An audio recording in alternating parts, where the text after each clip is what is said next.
자, 안녕하십니까. 여러분들하고 전기 기능장을 이제 여러분들하고 다뤄보게 하겠습니다. 자, 전기 기능장이 이제 여러분들이 공부를 하시려고 그러면 이 기능장은 다른 파트에 비해서 뭐 기능사나 그 다음에 산업기사나 기사 요 파트에 비해서요 포괄적인 형태를 많이 다뤄집니다. 그래서 어떤 면에서 봤을 때는 산업기사에 관련된 실기 문제의 형태가 기능장에 출제되는 경우들도 있습니다. 그래서 이 포괄적인 범위다 보니까 공부하시는 그런 요령들은 기본적인 형태는 요점 정리 형식으로 또박또박 해가지고 가장 기본적인 형태들을 정리하셔야 되고요. 그 다음에 외적인 부분의 형태들은 여러분들이 그때그때마다 정리를 하시는 그런 형태로 해 주셔야 됩니다. 자, 오늘 처음 시간인데요. 전기 이론이라는 파트에 자, 직류회로라는 파트서부터 여러분들하고 수업을 진행하겠습니다. 자, 교재에 있는 내용 목차를 그대로 따라서 진행을 시킬 거고요.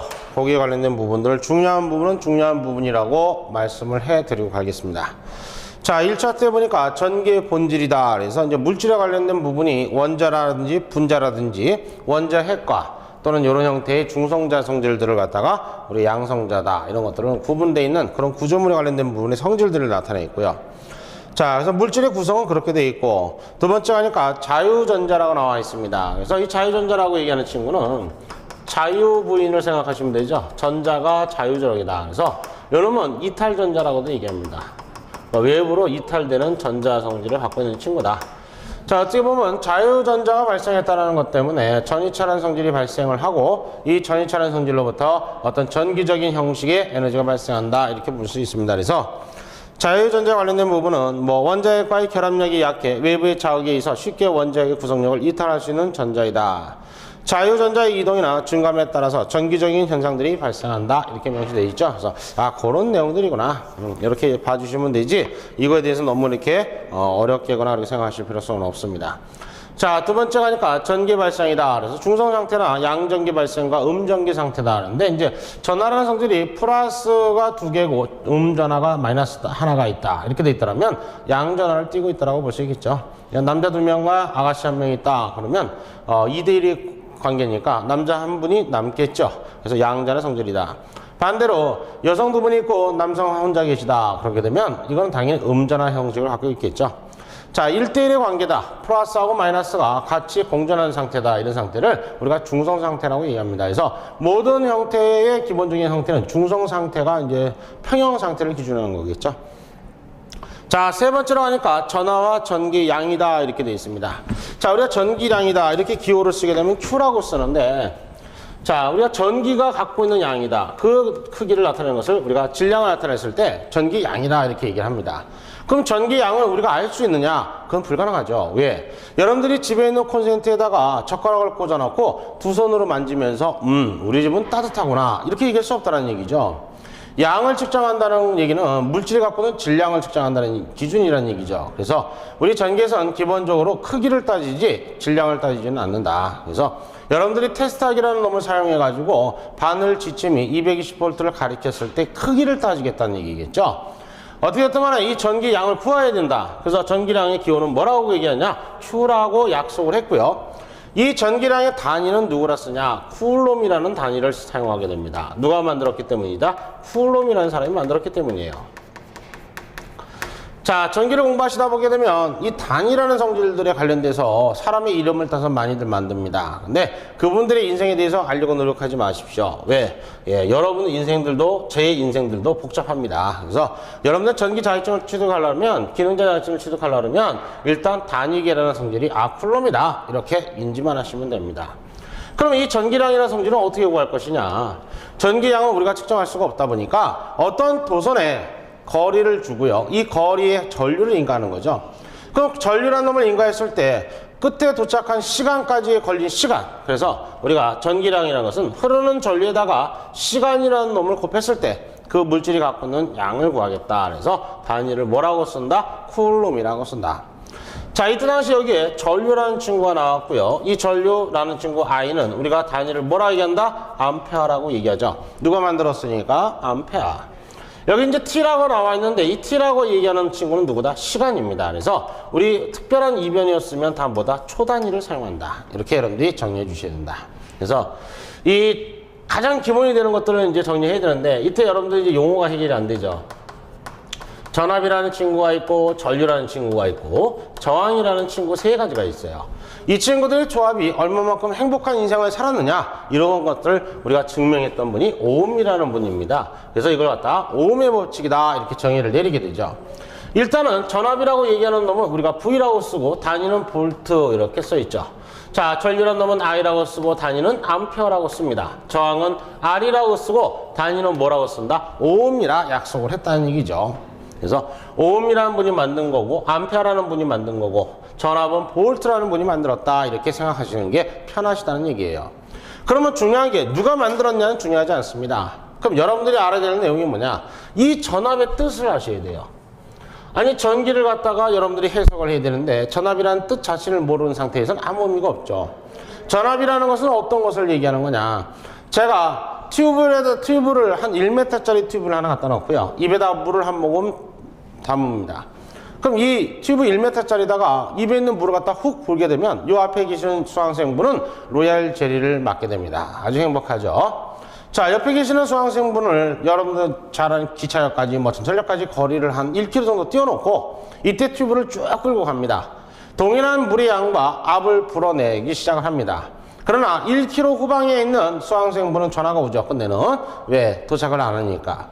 그러면 똑같은 물이 갖고 있는 압을 가지고 이때 당시 같은 물의 양을 보냈을 때 도착하지 않았던 이유는 뭘까요? 그렇죠. 선로의 길이가 멀어지면 멀어질수록 보내줘야 되는 압도 뭐하다? 커져야 된다는 얘기예요. 그래서 이 전기에 갖고 있는 압력을 갖고 있는 친구, 이놈을 뭐라 얘기한다? 전압이라고 얘기하는 거예요. 그래서 전기의 압력을 구사할 수 있는 친구를 뭐라 얘기한다? 전압이라고 얘기하더라. 그래서 이 전압은 압력을 나타내는 바라는 단위를 그냥 여러분들 생각하면 되더라. 그래서 압력이다. 그럼 이 전류라는 건 누구냐? 실질적으로 압에 의해서 이동한 물체입니다.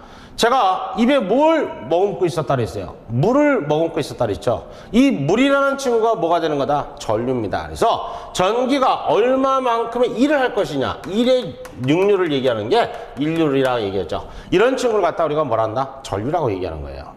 여러분들 집에 보시면 차단기가 있어요. 이 차단기에는 분명히 여러분들한테 이 똑딱이 스위치 있는데 여기 써 있습니다. 20A라고.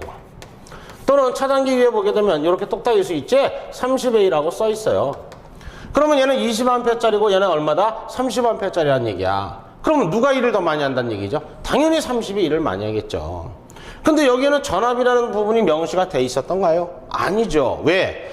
여러분들이 사용하고 있는 전압은 다 220V 정전압입니다. 우리 세계에서 이 정전압 배전 방식을 채택하는 나라는 그렇게 많지 않습니다. 특히 이제 우리나라는 이 전기 생산에 관련된 부분 중에 질적인 부분이나 양적인 부분에서 세계 5위 안에 들어가는 나라입니다. 그래서 이런 부분들 중에서 여러분들이 전압이라는 것은 변하지 않는다. 일정한 압을 보내주는 건데 우리 게 아니라 누구 거다? 한정 거라는 얘기예요. 그러면 우리가 사용하는 사용자 측면에서 중요한 것은 누구다? 그렇죠. 인류이죠. 네가 얼마큼 일할 것이냐, 전기를 얼마큼 사용할 것이냐, 그 기준을 갖고 있는 것을 전류라고 얘기한다 그랬었죠. 자, 그러면 이제 마지막 소자인 저항이라는 친구가 하나가 남아 있습니다. 여러분들 이 저항이라는 친구는 어떤 의미를 갖고 있느냐? 좋은 친구예요? 나쁜 친구예요? 그랬더니 하시는 말씀이 저항은 안 좋아요. 그래서 왜요? 그랬더니 저항이라는 성질은요, 전류가 일을 할 때 방해하기 때문에 안 좋은 친구예요. 그런 얘기를 하시더라고요. 자, 우리가 저항이라는 성질이 그냥 단순하게 전자 PN의 해로였을 때 흑갈적 등 총자 해벽 금은 무다 이렇게 해서 이런 고정 저항을 팁판 PCB판에다가 댐을 이렇게 하는 형태의 저항값이었다면 안 좋을 수도 있어요. 왜? 이 도선에 흐르는 전류값을 작게 하려고 만든 저항이니까. 근데 이렇게 얘기한다는 것은 어떤 소자의 성질 하나를 갖고 있는 것을 설명할 때 쓰는 거고요. 여러분한테 이 저항이라는 매체는 그렇게 해석을 하게 되면 좀 어렵습니다. 제일 좋은 게 뭐냐면 에너지로 봐야 돼요. 자, 예를 들어서 여러분들 집에 있는 형광등이 있어요. 이 형광등이라는 친구가 깜빡깜빡거립니다. 이렇게 깜빡깜빡거리는 현상을 플리커 현상이라고 그러죠. 그러면 이렇게 깜빡거리게 되면 눈이 침침해지기 시작을 해요. 그러다 보니까 어머님이 얘기하시죠. 얘야, 형광등 갈아라. 그러면 우리는 샵에 가가지고 슈퍼나 이런 데 가가지고 형광등을 사다가 바로 올라가서 교체 작업이 들어갑니다. 자, 보호 장비가 아무것도 없는 상태에서 형광등, 램프, 글로브를 만지는 순간 여러분 첫마디가 그러죠. 뭐라 그러죠? 아 뜨거. 그쵸? 아 뜨겁다라고 얘기하는 것은 이 등기구에 관련된 등, 글로브 램프라는 성질 자체가 중요한, 글로브 램프라는 놈이 해야 될 일이냐 아니냐 이거죠.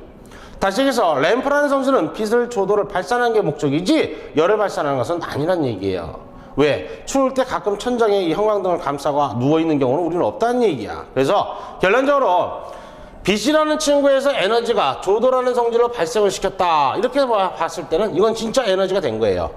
여기에 열이 남아있다. 그러면 이 열이라는 성질 자신은 뭐다? 저항체라는 얘기죠.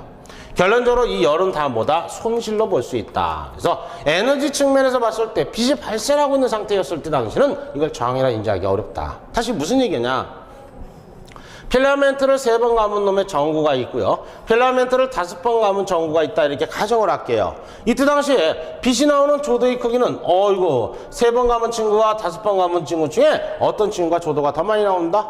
당연히 5번 감은 친구죠.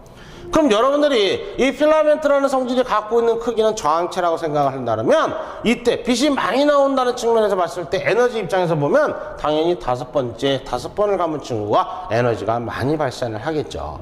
그래서 저항이라는 성질은 무조건 좋다 나쁘다 이렇게 정의를 내리기보다는 이 에너지 변환이라는 측면에서 봤을 때 그만큼 우리한테 효율성이 있느냐, 아니면 열로 발산이 돼서 열이라는 성질로부터 잃어버리는 성질이냐, 이런 형태를 여러분들이 추구해 주시길 좀 부탁을 드리고요.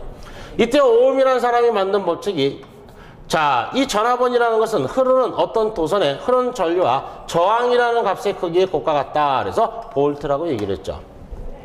자, 이때 저항이라는 성질이 필라멘트라고 그랬으니까 제가 2번 감아서 필라멘트를 만들었고요. 여러분들이 좋아하는 건전지를 여기다 달았어요. 그리고 여기다 이렇게 달았죠. 자, 요거 우리 쓸 때는 이제 S4W라 이렇게 쓰는데요. 자, 여러분들이 읽을 때 뭐라고 얘기했죠? 그렇죠. 스위치라고 얘기하시면 대단한 겁니다. 저번에 어떤 학생 가르치고 있는데 뭐라 하냐면 소프트웨어라고 얘기하더라고요. 제가 가르칠 게 없어요. 그 친구한테. 자, 여기 이제 전압원이라는 친구가 있고 이 전압원의 압에 의해서 누가 흘러나간다? 전류가 나가죠. 이 전류라는 성이 저항이라는 매체의 필라멘트와 만났을 때 여기서 뭐가 나온다? 빛이 나오겠죠. 그럼 결론은 여기 존재하는 이 전압원이나 크기라는 것은 흐르는 전류에 이 저항이라는 성질을 곱했을 때 뭐하다? 같다라고 정의를 내린 게 누구다? 오음이라는 아저씨가 만든 법칙이다. 그래서 오음의 법칙이다.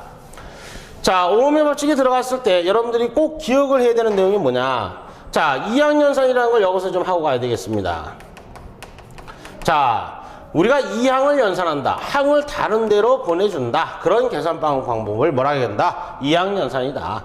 자, 내가 구하고자 하는 변수가 i였다. 그러면 i 옆에는 누가 있어요? 저항이라는 친구가 있습니다. 이 친구는 분모로 보내줘야죠. r분의. 그럼 남는 것은 누가 되는 거다? v가 되겠죠. 자, 이번에는 저항이라는 친구를 구해야 돼요. 저항 R은. 그러면 옆에 있는 친구는 누구예요? I죠. I라는 친구를 어디로 보내줘야 된다? 분모로 보내줘야 된다. 그래서 전압 V는 공통적이다. 그래서 V는 I, R의 관계고 V는 R, I의 관계다. 이렇게 정의를 내릴 수 있겠다. 그래서 이런 것들이 이항연산의 가장 기본적이다. 그래서 가장 기초가 되는 내용들을 여러분들하고 지금 다뤄봤습니다. 자, 여러분들 교재에 3번째 전하와 뭐가 들어가 있다? 전기량이라고 돼 있죠. 우리가 이제 전하라는 성질이 있고 전기량이라는 성질이 있는데 조금 전에 전기량이라는 놈을 얘기했어요. 그렇죠? 그래서 전기량 Q는 뭐라 그랬다? IT 쿨롬이다. 이렇게 정의 내린다 그랬었어요. 그렇죠? 자, 이때 여러분들이 답번에 돼 있는 거 1콜롬이라는 놈은 1.6019 곱하기 10의 마이너스 19승분의 1이다. 이렇게 돼 있죠. 자, 이 값을 계산하니까 6.24 곱하기 10의 18승이다. 그래서 요거 하나만 밑줄 쳐놓으세요. 예, 요거 하나만 밑줄 쳐놓으시고요. 우리가 문제를 풀 때는 우리는 이런 거 계산하지 않습니다. 그냥 보이는 대로 찍으실 거예요. 자, 넘어가서 기출 예상 문제로 넘어가게 되면 1번 문제로 가봅니다. 1번 문제 뭐라고 돼 있느냐? 1콜럼의 전기량은 몇 개의 전자 과부적으로 생기는 전하의 전기량이냐 물어봤습니다. 그래서 자, 여기 이러면 어떻게 구해야 돼? 1.602 곱하기 10의 마이너스 19승분의 1 하니까 0.624 곱하기 10의 9승이다. 그래서 답은 라번이 된다. 두 번째, 원자핵의 구성력을 벗어나서 물질 내에서 자유롭게 이동한다. 자유롭게 사는 전자. 누구? 자유전자죠. 그래서 답은 몇 번이 된다? 라번이 돼야 되죠. 자, 3번으로 가봅니다. 전기량의 단위를 물어봤어요. 우리 전기량 Q는 뭐라 그랬다? IT 뭐라 그랬어요? 쿨롬. 이렇게 된다 그랬었죠? 단위는 누구예요? 쿨롬이다. 그래서 답은 가번이다. 자, 네 번째로 가봅니다. 1전자 볼트 약 몇 줄이냐 물어봤습니다. 1.60 곱하기 10의 마이너스 19승이다. 그래서 답은 가번이다. 다섯 번째. 물질 중에 있는 자유전자가 물질 바깥으로 나가 물질 중에 자유전자가 부족 상태였을 때 이 물질의 전기적인 상태는 어떻게 되느냐. 자, 자유전자가 바깥으로 나와서 부족하답니다. 부족하다고 얘기했으니까 무슨 전기를 떠야 된다? 양전기를 떠야 되겠지. 양전기를. 답은 가번이다. 자, 그 다음에 이제 두 번째 차트로 넘어가시게 되면 뭐가 나온다? 전류와 전압 및 저항이라고 되어 있습니다. 그래서 자, 두 번째 차트로 가니까 전류, 전압, 누구다, 저항 이렇게 되어 있죠. 자, 1번에 보니까 전류라는 친구가 들어가 있는데 전기회로에서 에너지가 전송되려면 전하 이동이 있어야 된다. 이 전하의 이동을 전류라고 한다. 그래서 전류의 기호는 I라고 쓰고 전류의 단위는 암페어 이렇게 되어 있죠.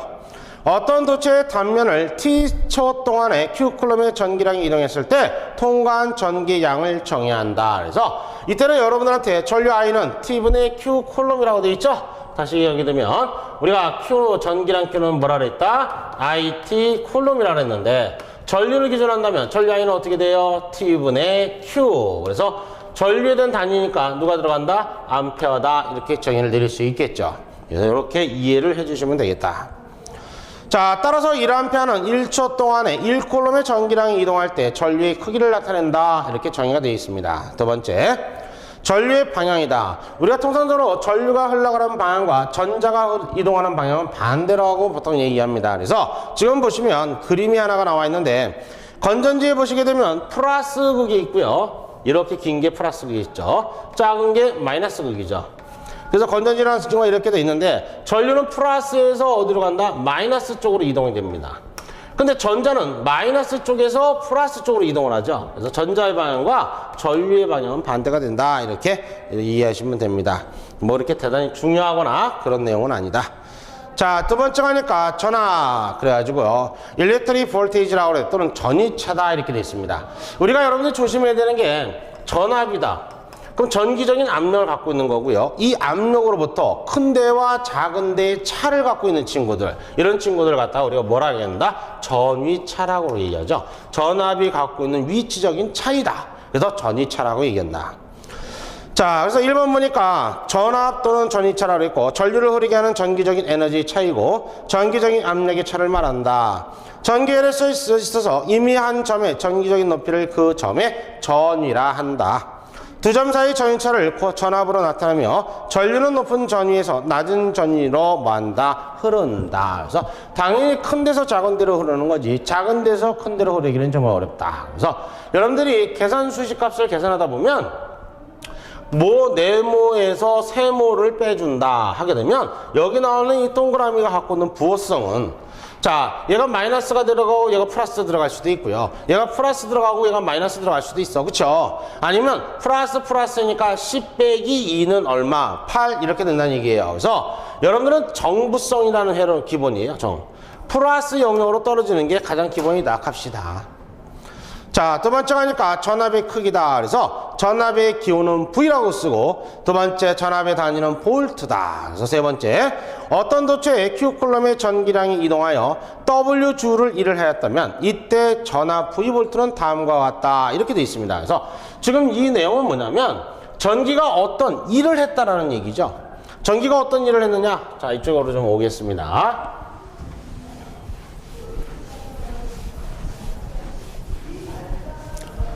자, 전기가 어떤 일을 했느냐? 자, 우리가 전기가 일을 한 것을 전기적인 일이다. 이렇게 얘기합니다. 그래서 전기적인 일. 자, 우리가 W라는 친구를 많이 쓰는데 일을 할 때는 단위를 뭘 많이 쓴다? 에너지가 발생한다. 그래서 열을 발생하는 형태의 법칙을 만드신 분이 줄입니다. 그래서 줄의 법칙을 적용해서 단위는 뭐라 읽는다? 줄이라고 읽게 됩니다. 자, 이 에너지가 발생한다. 어떻게 일어날 것이냐. 자, 어떤 전기가 모여져 있는 양에다가 이때 압이 존재하게 되면 에너지가 만들어질 수 있겠죠. 다시 한번. 전기적인 1W라는 것은 어떤 전기가 갖고 있는 양에다가 압이라는 놈이 존재해야지 그 양이 이동할 수 있다. 맞습니까? 다시 한번. 그러면 전기적인 1W는 QV 뭐라고 쓸 수 있다? 줄. 자, 우리 전기랑 Q는 뭐라 그랬죠? IT 쿨럼이라고 그랬죠? 여기다 뭘 곱해야 돼? V. 이렇게 했을 때 단위가 뭐가 된다는 얘기다? 줄이라는 친구가 나온다는 얘기죠. 그래서 항등식을 연산하게 되면 이렇게 돼 있다. 그래서 에너지의 단위라는 것은 이렇게 만들어진 거구나. 그러면 전기량에다가 전압이 존재하니까 압에 의해서 에너지가 발생한다 그랬어요. 맞습니까? 네, 그래서 줄이라는 단위는 이렇게 만들어졌다. 따라서 1V는 1쿨럼의 전하가 두 점 사이를 이동할 때 얻거나 이런 에너지가 1줄의 일대의 전이차를 말한다. 이렇게 정의가 되어 있습니다. 그래서 중요한 거는 전기적인 1W라는 것은 QV 뭐다? 줄이다. 이거를 여러분들이 해 주셔야 된다는 얘기죠. 자, 세 번째, 기전력이다. 자, 기전력이라고 얘기하는 것은 기전력이죠. 그러니까 힘이라는 얘기죠. 기전력이라는 것은 전기가 갖고 있는 전압의 힘이다. 자, 1번. 대전체의 전지를 연결하여 전이차를 일정하게 유지시켜주면 계속하여 전류를 흘릴 수 있는데 이와 같은 전이차를 만들어주는 힘, 이걸 뭐라 한다? 기전력이라 한다. 자, 기전력의 기호는 E라고 쓰고요. 단위는 볼트 똑같이 쓰더라. 그래서 전압과 동일하더라. 자, 우리 기전력이라고 하는 것은 E라고 쓰는데, 자, 그러면 전압이라는 친구는 기호를 뭐라 쓴다 했어요? V라고 쓰죠. 우리가 통상적으로 의미를 봤을 때 기전력이라는 성질과 전압을 비교하게 되면 기전력을 큰 값으로 인식을 많이 하죠. 자, 발전소에서 기전력을 만든다고 얘기하죠. 전압을 만든다가 아니죠. 기전력을 만들어서 그 힘을 보내주죠. 어디로? 선로로. 선로로 공급을 해서 우리 집의 전기 콘센트에 들어와 있으면 그때는 우리 뭐라 그런다? 전압이라고 얘기합니다. 그럼 결론은 발전소에서 만든 전압과 우리 집에 들어오는 전압이 같은 것이 이상적이지만 그럴 가능성은 희망이상이라는 얘기예요. 왜? 손실이 아무것도 없는 상태의 전압일 때는 둘이 같을 수가 있어요. 근데 선로의 길이가 많아지면 많아질수록 손실이 생기다 보니까 실질적으로 보내주는 전압은 클 거고 받는 전압은 뭐 할 것이다? 작아질 것이라는 거죠. 자, 세 번째 가니까 저항이라는 친구가 나와 있어요. 자, 전기저항과 고유저항이다 이렇게 돼 있고요. 전기저항 R은 5ohm이다. 그래서 우리 저항 R은 5ohm이라고 얘기한다 그랬었죠. 자, 전기저항은 기호로 R이라고 쓰고요. 단위는 뭐라고 얘기한다? 5ohm이라고 얘기한다. 전류의 흐름을 방해하는 전기적인 양이다. 그렇죠? 소자 입장에서 해석을 했다고 했어요, 지금. 1ohm은 1V의 전압을 가했을 때 1A 전류가 흐르는 저항을 얘기한다. 자, 도트의 단면적을 A라고 했고 길이를 L이라고 하고 물질에 따라 결정되는 비례상수를 ρ라 한다면 해가지고 뭐라고 돼 있어요? R은 ρ의 A분의 L이다. 이건 뭘 얘기하는 거냐면 여러분들한테 지금 물어본 내용은요, 전기저항이라는 성질과 고유저항이라는 성질인데 우리 전기저항 R이라는 것은요 ρ라는 성질의 단면적 A분의 L이다 이렇게 정의를 내립니다. 자, A라고 주는 것은 뭘 얘기하는 건? 면적이죠. L이라고 주는 친구는 누구 얘기하는 거다? 길이를 얘기하는 거고, 이때 여러분들이 로라고 있는 이 친구, 콩나물 대가리를 뒤집어 푼 친구, 구자를 뒤집어 푼 친구, 이 친구를 갖다 우리 읽을 때는 로라고 얘기합니다. 이 친구의 특성은 뭘 얘기하는 거냐? 고유저항이다. 모든 도체가 갖고 있는, 자신이 갖고 있는 그 도체 저항값, 자기 자신이 갖고 있는 저항값을 고유저항이라고 하고요. 일단 저항이니까 단위가 뭐예요? ohm이죠. 자, 길이가 길어지면 길어질수록 그 저항 성질은 증가할 수밖에 없으니까 단위는 뭐라고 쓰는 거다? 메타라는 친구가 붙게 되는 거야. 그래서 고유저항은 로라고 읽고 이때 고유저항에 관련된 단위는 뭐라고 읽는다? 오hm, 메타라고 얘기하더라. 자, 우리가 면적이라는 놈을 구해야 되는데 이 면적을 구할 수 있는 방법은 두 가지 형태가 가장 크죠. 하나는 반지름일 때, 자, 또 하나는 지름이라고 D를 줬을 때 당시에 관련된 기준입니다. 그러면 여러분들이 도선이라고 얘기하는 친구는 원형이냐 사각이냐 이게 문제가 될 거예요. 왜? 면적을 구해야 되니까 우리가 면적을 구할 때 직사각형이나 정사각형의 모양을 갖고 있다면 가로 곱하기 세로 형식을 써야 될 거고, 어떤 원의 형태를 갖고 있다면 우리가 구의 표면적을 구해야 된다. 그래서 전선은 동그랗게 생겼죠. 그럼 이 동그랗게 생겼는데 여기 이 지점부터 여기까지를 R로 보는 거고, 여기 전체를 갖다 뭘로 보는 거다? 지름 D로 보겠다는 얘기죠. 그러면 반지름이 R이었을 때하고 우리의 직경, 지름을 D로 줬을 때 당시 두 가지 형태를 따지겠다는 얘기다. 그러면 R이었을 때 당시는 어떻게 되냐? 전기저항 R은 로의 파이 R의 제곱에 뭐가 된다? L이 되겠죠. 3.14에다가 반지름을 뭐한다? 제곱을 하겠다는 얘기고, 지름이었을 때 당시는 로의 파이 D의 제곱에 뭐가 들어간다? 4L이다 정의를 내립니다. 자, 근데 이 지름이었을 때 당시는 여러분한테 지금 뭐 한 거냐면 결과식만 써준 거예요. 왜? 자, 반지름이었을 때를 보게 되면 로우에 자, 파이 R의 제곱에 뭐라 그랬다? L이라 그랬었죠? 다시 한번 정리해 볼게요. 파이 곱하기 자, 반지름 R은 지름 D를 갖다 2로 나눠주면 반지름이죠. 요거의 제곱분의 뭐다? L이다. 그러면 이 항등식을 다시 정리하게 되면 로우의 파이 곱하기 자, D의 제곱이 될 거고 2의 제곱이 되니까 얘는 4분의 D의 제곱분의 뭐다? L이 된다. 이거 번분수 관계죠. 자, 예를 들어서 A분의 B가 있는데 이거를 C분의 D의 꼴로 만들어라 항등식을. 요 내항이 있고 뭐가 있다? 외항이 있다. 내항을 곱했을 때 이 내항의 크기는 어디로 가요? 분모로 가야 됩니다. 그래서 BC분의 뭐가 되는 거다? AD 꼴로 되게 되는 거다. 이런 얘기죠.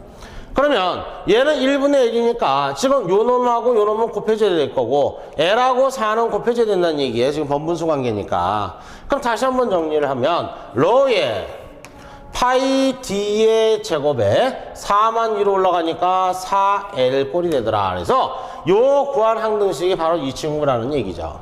그래서 앞으로 여러분들은 이걸 한번 인지를 하고 이해를 하셨으면 앞으로는 이걸 전개시키면 안 됩니다. 왜? 시간을 많이 허비하는 거예요. 그래서 여러분들한테 부탁을 드리는 게 어떤 도선이 갖고 있는 전기저항 R을 구하라. 그러면 고유저항 로우의 A분의 L이고 다시 한번 쓰면 로우의 파이 R의 제곱에 뭐가 된다? L. 또 로우에 뭐가 들어가요? 파이 D의 제곱에 누구? 4L이다. 그래서 단위는 다 뭐예요? 옴이라는 단위를 사용할 수밖에 없다. 요렇게 여러분들이 공식을 정리해 주셔야 된다. 요렇게 정리가 된다면 충분하게 할 수 있다는 얘기죠. 다시 한번 설명하게 되면 도선이 갖고 있는 길이와 전기 저항은 무슨 관계다? 비례 관계고, 면적의 크기하고는 무슨 관계다? 전기 저항은 반비례 관계다. 고유 저항이라는 친구는 전기 저항과 무슨 관계고? 비례 관계다. 이렇게 정의를 해 주셔야 된다. 그래서 요 정도만 정리를 좀 해 주시길 부탁을 드립니다. 자, 그 다음에 이제 하나 더 들어간다면 콘덕턴스라는 친구가 지금 나타났어요. 자, 이 콘덕턴스라는 친구 어떻게 해석할 것이냐? 자, 여기 보세요.